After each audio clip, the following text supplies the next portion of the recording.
ದುರಂತದಲ್ಲಿ ಮೃತಪಟ್ಟಂತಹ ಪೈಲಟ್ ಶಾಂಭವಿ ಅನ್ನುವಂತಹ ಮಾಹಿತಿ ಸಿಗ್ತಾ ಇದೆ. 45 ವರ್ಷದ ಶಾಂಭವಿ ಪಾಠಕ್ ಸುಟ್ಟು ಕರಕಲಾಗಿದ್ದಾರೆ. ಇನ್ನೊಬ್ಬ ಪೈಲಟ್ ಸುಮಿತ್ ಕಪೂರ್ ಕೂಡ ಈ ಸಂದರ್ಭದಲ್ಲಿ ಸಾವನ್ನಪ್ಪಿದ್ದಾರೆ. ಕಮರ್ಷಿಯಲ್ ಪೈಲಟ್ ಆಗಿದ್ದಂತಹ ಶಾಂಭವಿ ಪಾಠಕ್ ಪ್ರೈವೇಟ್ ಜೆಟ್ನಲ್ಲಿ ಮೊದಲ ಅಧಿಕಾರಿಯಾಗಿದ್ದಂತಹ ಶಾಂಭವಿ ಅವರು ಪ್ರೈವೇಟ್ ಜೆಟ್ನಲ್ಲಿ ಮೊದಲ ಅಧಿಕಾರಿಯಾಗಿದ್ದಂತಹ ಕೀರ್ತಿ ಕೂಡ ಇತ್ತು ಶಾಂಭವಿ ಅವರಿಗೆ. ದುರಂತದಲ್ಲಿ ಇದೀಗ ಪೈಲಟ್ ಶಾಂಭವಿ ಅವರು ಕೂಡ ಸ್ಥಳದಲ್ಲೇ ಮೃತಪಟ್ಟಿದ್ದಾರೆ. 45 ವರ್ಷದ ಶಾಂಭವಿ ಪಾಠಕ್ ಅವರು ಸುಟ್ಟು ಕರಕಲಾಗಿದ್ದಾರೆ. ವಿಮಾನ ಪತನ ಆಗೋದಕ್ಕೂ ಮುನ್ನವೇ ಹವಾಮಾನ ವೈಪರೀತ್ಯದಿಂದಾಗಿ ಈ ರೀತಿಯಾಗಿ ಆಗತ್ತೆ ಅಂತ ಕೂಡ ಯಾರೂ ಕೂಡ ಅಂದ್ಕೊಂಡಿರಲಿಲ್ಲ.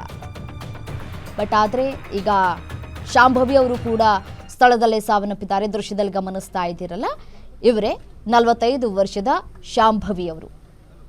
ಮೃತಪಟ್ಟಂತಹ ಪೈಲಟ್ ಶಾಂಭವಿ ಕಮರ್ಷಿಯಲ್ ಪೈಲಟ್ ಆಗಿದ್ದಂತಹ ಮೊದಲ ವ್ಯಕ್ತಿ ಅಂತ ಹೇಳಿ ಗುರುತಿಸಲಾಗ್ತಾ ಇದೆ. ಪ್ರೈವೇಟ್ ಜೆಟ್ನಲ್ಲಿ ಅಧಿಕಾರಿಯಾಗಿದ್ರು.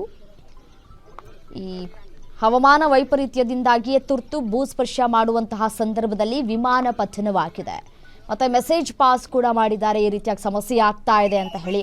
ಅದನ್ನು ಲ್ಯಾಂಡಿಂಗ್ ಅಂದರೆ ವಿಮಾನವನ್ನು ಲ್ಯಾಂಡಿಂಗ್ ಮಾಡೋದು ಅಷ್ಟು ಸುಲಭ ಅಲ್ಲ. ನಾನು ಈಗಾಗಲೇ ಹೇಳ್ತಾ ಇದ್ದೆ, ಕರೆಕ್ಟಾಗಿ ರನ್ವೇ ಇರಬೇಕು, ಒಂದು ಆ್ಯಟಿಟ್ಯೂಡ್ಸ್ ಇರಬೇಕು, ಸ್ಪೀಡ್ ಕಂಟ್ರೋಲ್ ಇರಬೇಕು, ಇವೆಲ್ಲವೂ ಕೂಡ ಇಂಪಾರ್ಟೆಂಟ್ ಆಗುತ್ತೆ. ಮತ್ತು ಮೇಲೆ ಹಾರಾಟ ಮಾಡುವಂತಹ ಸಂದರ್ಭದಲ್ಲಿ ಟೆಕ್ನಿಕಲಿ ಏನಾದರೂ ಸಮಸ್ಯೆ ಆಯಿತು ಅಂತಂದರೆ ಎಂತಹ ಎಕ್ಸ್ಪರ್ಟ್ ಇರುವಂತಹ ಪೈಲಟ್ ಆದರೂ ಕೂಡ ಕಂಟ್ರೋಲ್ಗೆ ತೆಗೆದುಕೊಳ್ಳೋದು ಅಷ್ಟು ಸುಲಭ ಅಲ್ಲ.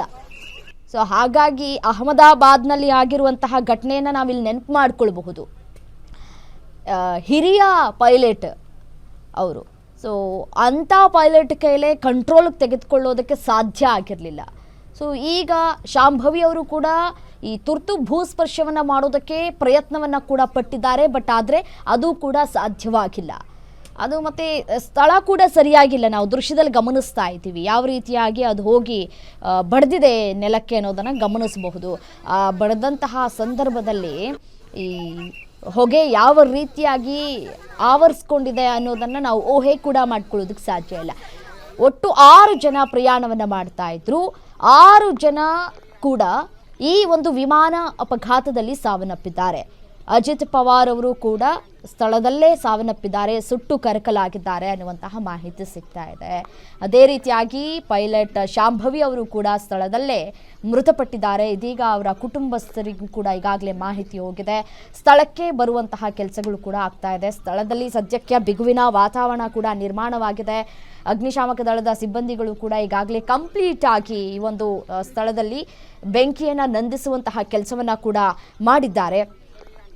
ಪ್ರೈವೇಟ್ ಜೆಟ್ನಲ್ಲಿ ಮೊದಲ ಅಧಿಕಾರಿಯಾಗಿದ್ದಂತಹ ಕೀರ್ತಿ ಶಾಂಭವಿ ಅವರಿಗೆ ಇತ್ತು.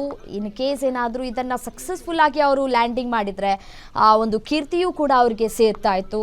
ಬಟ್ ಆದರೆ ದುರಾದೃಷ್ಟವಶಾತ್ ವಿಮಾನ ಪತನವಾಗಿ 6 ಮಂದಿ ಕೂಡ ಸಾವನ್ನಪ್ಪಿದ್ದಾರೆ. ಬರೀ ಹವಾಮಾನ ವೈಪರೀತ್ಯದಿಂದಾಗಿ ಇಷ್ಟೆಲ್ಲ ಆಗ್ಬಿಡತ್ತೆ ಅಂತ ನಾವು ಹೇಳೋದಕ್ಕೆ ಸಾಧ್ಯನೇ ಇಲ್ಲ.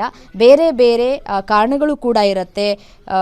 ಹವಾಮಾನ ವೈಪರೀತ್ಯದ ಜೊತೆಗೆ ಶೀತ ಆಗಿರಬಹುದು, ಅಥವಾ ಇಂಜಿನ್ನಲ್ಲಿ ಸರಿಯಾಗಿ ಕೆಲಸ ಮಾಡದೇ ಇರಬಹುದು. ಮತ್ತು ಟೇಕ್ ಆಫ್ ಆಗೋದಕ್ಕೂ ಮುನ್ನವೇ ಒಂದಷ್ಟು ಪರಿಶೀಲನೆ ಎಲ್ಲವನ್ನೂ ಕೂಡ ಮಾಡಿರ್ತಾರೆ. ಅದು ಈಗ ಸಿಗ್ತಾ ಇರುವಂತಹ ಮಾಹಿತಿಯನ್ನು ನಾವು ನೋಡ್ತಾ ಹೋಗೋದಾದರೆ ಹವಾಮಾನ ವೈಪರೀತ್ಯ ಅಂತ ಹೇಳಲಾಗ್ತಾ ಇದೆ ತಜ್ಞರು ಕೊಟ್ಟಿರುವಂತಹ ಮಾಹಿತಿಯ ಆಧಾರದ ಮೇರೆಗೆ. ಮತ್ತು DGCA ಮತ್ತು AAIB ತಂಡಗಳು ಕೂಡ ಸ್ಥಳಕ್ಕೆ ತೆರಳಬೇಕಾಗಿದೆ. ಸ್ಥಳಕ್ಕೆ ತೆರಳಿ ಈ ಬ್ಲ್ಯಾಕ್ ಬಾಕ್ಸನ್ನು ಕೂಡ ಅವರು ವಶಕ್ಕೆ ಪಡೆದುಕೊಳ್ಬೇಕಾಗಿದೆ. ಈ ಬ್ಲ್ಯಾಕ್ ಬಾಕ್ಸ್ನಲ್ಲಿ ಕೊನೆಯದಾಗಿ ಏನು ಮಾತಾಡಿದ್ರು ಅನ್ನೋದು ನಮ್ಮೆಲ್ರಿಗೂ ಕೂಡ ಗೊತ್ತಾಗುತ್ತೆ. ಬಟ್ ಇದು ಸಮಯಾವಕಾಶವನ್ನು ಕೂಡ ತೆಗೆದುಕೊಳ್ಳುತ್ತೆ. ತಕ್ಷಣದೇ ಎಲ್ಲಿ ಈಗ ನಾವು ಅಪಘಾತ ಆದಂತಹ ಸಂದರ್ಭದಲ್ಲಿ ಬಸ್ಸೋ ಅಥವಾ ಲಾರಿನೋ ಅಪಘಾತ ಆಯಿತು, ಏನು ಕಾರಣ ಅಂತ ಹೇಳಿ ತಕ್ಷಣ ನಾವು ಹೇಳಿಬಿಡಬಹುದು.